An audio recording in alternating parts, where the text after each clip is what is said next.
What's up, guys? Morning edition, April 27th, 2018. Do you like the flowers? Pretty pretty.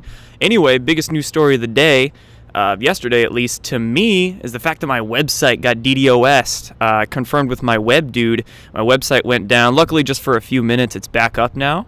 But hey, I mean, wouldn't be happening if I'm not over the target, right? I take this as a badge of honor. Some people freak out when their stuff gets hacked and whatnot, but I just laugh. So on top of the fact that somebody's been trying to still log into my Twitter and reset my password, now my website went offline. And hey, I guess Q was trying to warn me, saying we're being set up and targeted plus DDoS a couple days ago. Thanks for the warning, Q. But anyway, let's get into some of the Q posts from yesterday. There's just a handful of them from the 26th. And I think I left off right here. Q posts a picture of John Legend and Chrissy Teigen. And it says, how many pics can you find of JL and HRC, John Legend and Hillary Clinton, and especially in regards to Haiti? I've seen a few pictures of John Legend down there. Looks like he's, I don't know what he's doing with the orphans down there, the children from Haiti, and I don't know what he actually does with the children from Haiti. And then Q says, Marching into the Darkness, which is a John Legend song. It's really creepy. It even says the word sacrifice in it and things like that. It's really odd. Q says, look at the lyrics of that. Follow the stars. This creepy stuff is everywhere. Next post, Q is referencing the text messages that we're waiting to read. I'll actually post a link and discuss with you a minute here where you can actually read those. And it says, important to note, they're texts only. R equals renegade, and that is reference to Obama. That's one of his nicknames. Not RR, not Rod Rosenstein. So the single R in brackets that's bolded is Obama's nickname, Renegade. Clarification right there. Next post, it just says, reread precursor, they're buying time, national crisis. Some top eyes on first. Not quite sure what that means, but it says they're calling for immediate arrests. Cooperating still have access. Controlled kept at top. It's a national security issue. POTUS reveal Gmail draft communications. Who had access? Legal cases building. And then some cheerleading down there. And then the very last post we have, it says, we have it all, of course, in regards to the NSA and the white hats having all the information. They have access to some pretty amazing technologies and programs and security clearances and whatnot. Good people are acting on the information. Believe that. Be patient. Things are absolutely progressing. Think Google. Think ES departure. Eric Schmidt, who stepped down from Google a few months ago. One of the many CEOs that have been stepping down recently. Think North Korea. NK. Strings being cut. Right? The North Korea is no longer a CIA puppet. Many drafts. Many shared users. Foreign and domestic variable access codes. Fake emails. Game form communications, interesting. New intel revealed today. Gmail communications, Renegade, EG. I'm not exactly sure what EG means in this instance. You know, of course, quick note, a lot of people make amazing comments with great intel in the comments below these videos. I usually heart the ones that have good intel that people add that I don't add in these videos, and then they go to the top. So if you want more, a little bit more stuff on what I'm talking about in these, always just look at the comments. EG, if anybody knows what EG is, I'll like that one. It'll go to the top. Who do you call when do you call a plumber? I don't know. When your toilet's broken? When shit won't drain? When the swamp won't drain? I don't know. Ongoing investigations require, and then looks like an authorization code for something. But anyway, let's actually talk about the new intel revealed today. I don't know if it's in reference to this, but Zero Hedge right here reporting on secret recordings revealed Democratic Party boss ordering candidate to quit race. And check this out. So a guy was trying to run in Colorado's 6th congressional district. His name was Levi Tilleman, and Zero Hedge is saying here he's hardly a party outsider. His family has been in the Democratic Party for a while now. But anyway, there was a minority leader. His name was Steny Hoyer, if I'm getting that right. And this guy, Levi Tilleman, leaked essentially his conversation with Steny Hoyer, the minority leader, Democratic minority leader, telling him to call off his race because he can't essentially raise enough money. And I love how Zero Hedge points it out down here. It says, the Democratic Party will always back the candidate who can pass the infamous Rolodex test, where the candidate must go through their Rolodex and demonstrate that they could raise at least $250,000 to run the campaign.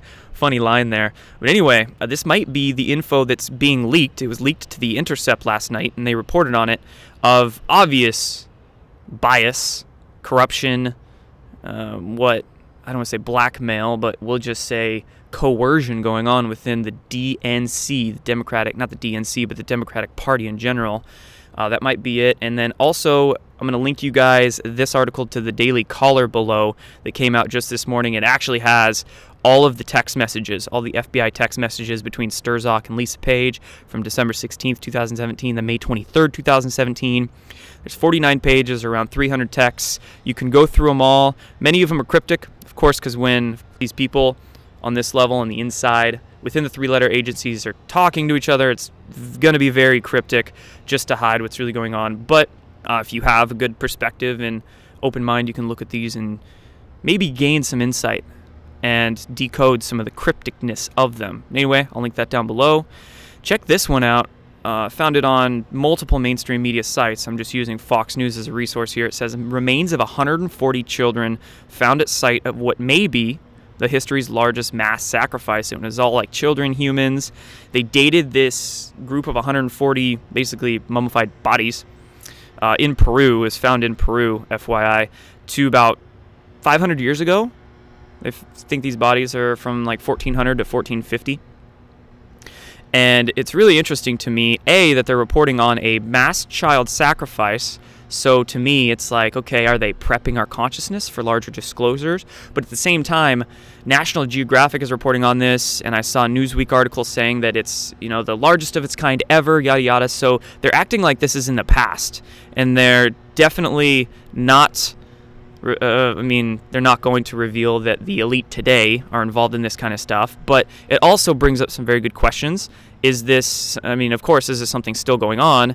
Yes. Are they going to tell us that? We'll see. And also, looking back to the 1400s, were the same kind of elite rulers then, ones we have now, getting their, getting their puppets to commit these kinds of sacrifices in society? Maybe it's the same thing in Peru 500 years ago as it is now, right? So good questions coming out of this, but hey, very interesting article, and especially making its way around the mainstream. Now let's talk about some of the smokescreen coming out in regards to, quote, conspiracies. A couple articles that I want to share with you to really look at this topic. This one from inverse.com. This is the discrediting bullshit hit piece, first of all. So it says, U.S. collective narcissism creating a nation of conspiracy theorists. So they're using, of course, whatever excuses they can, whether it's narcissism, whether these conspiracy theorists just want to feel good about themselves or feel relevant, wherever the BS case is. Here in this article, they're just saying that people who believe in conspiracies have this narcissism about them, and then they go through all of this just nonsense reasoning, trying to quote, of course, PhDs saying this stuff. Oh my God. Give me a break. But anyway, so on one end, they're trying to say that people who believe in conspiracy theories are basically idiots or narcissists or, just ridiculing them. But at the same time, check out this Big Think article. It says 7 bizarre conspiracy theories that are actually true. And this guy, this author, goes through a list of conspiracy theories and basically giving a reason as why they're true. And check this out. Some of the conspiracy theories, quote, he goes through, government's trying to control your mind, government spying on you, spying on the media, government lied to get the country involved in wars, government knows where the aliens are. It's crazy. It's actually saying that these conspiracy theories are true, but there's a lot of disinformation and misinformation coming out in these. This government knows where the aliens are. Of course, all they're citing is that recent Pentagon program, quote, the program as recent as 2011 that was looking for UFOs. Ha! And of course, there's so much information that they're not necessarily telling us. Government can control the weather. Yeah, it references a program that was in use in the 60s and 70s, but is it telling us about the weather modification programs going on right now above our heads? You can see how there's just so much that's not coming out. And even Q warned us, and we know this is a common PSYOP tactic in general, that when the elites or the people that are doing the cover-up start to get exposed, they then bring a little bit of the truth out with a bunch of misinformation and disinformation to kind of cover their tracks. This is exactly what's going on here. So you can see on one end, they're trying to ridicule conspiracy theories, and at the other end, they're trying to validate them with a bunch of bullshit. So really take a look at what they're trying to tell us as the truth comes forward. hone your discernment abilities so you can understand what lies they're trying to tell us. Now, quick word from a sponsor of this channel, virtualshield.com. If you're rolling around the internet and you don't want people to know what sites you've been on and collect any of your sensitive data that's going out from your computer or your mobile device, check out Virtual Shield, which offers VPN protective services, so it'll encrypt and protect any of your data that gets sent. It's a very good idea to use when surfing the web to keep yourself and your data protected. Virtualshield.com. Now going into the last few things I want to talk to you guys about, let's look at some of the stuff coming out in the new JFK files dropped. So, of course, 19,000 new JFK files dropped yesterday. Shout out to Anti-School, who's been posting some screenshots from him. I'm going to reference his Twitter with some of the screenshots he posted. But look at this. One of them, one of the new JFK files says, clearly showing 2 persons were involved. Wow, first bullet entered the president's throat, bullet of the Adam's apple, clearly showing that 2 persons were involved. New JFK files, official ones right there. This next one, JFK files reveal MLK Jr. was under surveillance under the FBI COINTELPRO activities. What? What? Next one, JFK files reveal George H.W. Bush may have been in contact with Oswald before JFK's death. What? What? This next one, JFK files reveal Secret Service knew about JFK plot 4 weeks before. Secret Service knew about the assassination 3 or 4 weeks before Dallas. Holy shit. Trust the plan, guys. And I'd imagine these JFK files being released with this particular specific information coming out now, all a part of the plan. Revealing it all. And I'll keep reporting on it as people keep combing through them. That is nuts. Never would have thought this information would be coming out about that now. And there's no wonder why this is all coming out now. QAnon references JFK quite a bit in those leaked emails, and I think we all know that JFK was trying to disclose many things, disclose secret program technologies, the UFO issue, the Federal Reserve, get us off fiat currency onto gold or silver standard, you know, do away with the CIA and whatnot. Lots of stuff JFK was trying to do. So in his memory, and of course using his assassination cover-up, that's going to help in the Great Awakening going on now.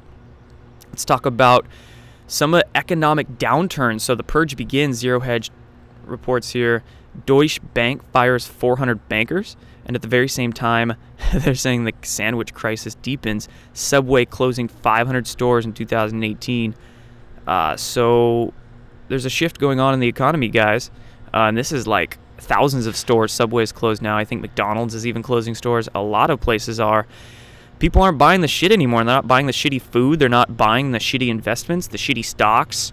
What other stores are closing? We have a bunch of big box stores, retail ones like Toys R Us and all that. I mean, our whole paradigm is changing. Economics, the way people value their energy, value their currency, they're actually choosing better options in regards to food and products and all that. So be a part of that change. You know, use your choice, your dollar to make the shift, make that happen. Let's talk about the Pentagon audit here. So another piece of news coming out yesterday in regards to this Pentagon audit. And we've had pieces of info come out over the last few months, drip by drip, really getting the public to understand what this Pentagon audit is about to reveal, the crazy amounts of corruption and, you know, laundering of money and taking of money, spending it on whatever the heck. And check it out. Pentagon's still doing business with a contractor that allegedly spent tax dollars on luxury cars. And it's actually outing Raytheon in this and discussing how more than 50 million bucks were used on luxury cars, were used on all kinds of different things. Improper expenses, they're calling it, on a project from Afghanistan between 08 and 13. The NCC officials spent money on Porsches and Bentleys and Aston Martins and just crazy stuff. So like I've been saying, this audit is going to slowly, drip by drip, reveal small things, and over the course of the next few months, I'd imagine, bigger and bigger things are going to come out, implicating more directly people in how much corruption, laundering, and stealing of literally our money just goes on within the Department of Defense. Of course, I'll keep reporting on that because that leads into a whole slew of technologies and secret programs, space programs, underneath our feet programs that all need to be disclosed. And this Pentagon audit directly coincides with that. The last thing I want to share with you guys is some BS in regards to science coming out of the mainstream. It's really all I do in these videos, just find what comes out in the mainstream and debunk that bullshit. Check this out. ScienceAlert.com, a couple days ago, aliens on distant planets could be trapped by intense gravitational forces. And some just nonsense they're putting out. It says that we haven't heard from aliens because where they live, assuming they live on a giant exoplanet that has an intense gravitational pull, aliens wouldn't be able to escape it. At the bottom, it says right here, we've got another reasonable explanation for why we haven't met any aliens yet, much as long as we see the day when we do. It's not reasonable at all. They're assuming that extraterrestrial species would still be dealing with the same ancient, outdated technologies, same fossil fuel that we're dealing with now, and they don't. They have different propulsion systems. They have literally dematerialization physics, assuming it's an advanced enough ET race, more advanced than we are. Maybe they've, ascended and gotten past disclosure and whatnot, but they have non-local transportation means, portal, if you will, boop, boop, transdimensional craft. They have, of course, they've developed higher consciousness abilities, telepathy, extrasensory perceptions and whatnot. So, of course, they're not going to disclose that in the mainstream media. So it's just laughable that they put this stuff out with completely, illogical reasonings and just bullshit science. It's funny. It's funny to me when this stuff comes out. And then another just piece of BS science. Space.com, white holes may be the secret ingredient in mysterious dark matter. First of all, dark matter is bullshit. It doesn't exist. It's just a, false theory. It's a plug they're trying to patch all the holes in the foundation of their science. So, of course, so much science that comes out of the mainstream status quo establishment these days is just BS. And they, of course, don't want to say that. So they make up just lame reasons, for instance, dark matter, to cover for that. Now they're saying white holes. There's something called white holes, maybe this is a secret ingredient in mysterious dark matter. So it's pretty, again, laughable, unreasonable, illogical. And my favorite thing to talk about is the BS in their science. But anyway, that's it for this one, guys. Thanks for watching. Thanks for tuning in. Thanks for hanging out with me. I'm going to go attempt to film a vlog today at the New Living Expo, so we'll see how that turns out. And I'll be checking in with all you guys very soon.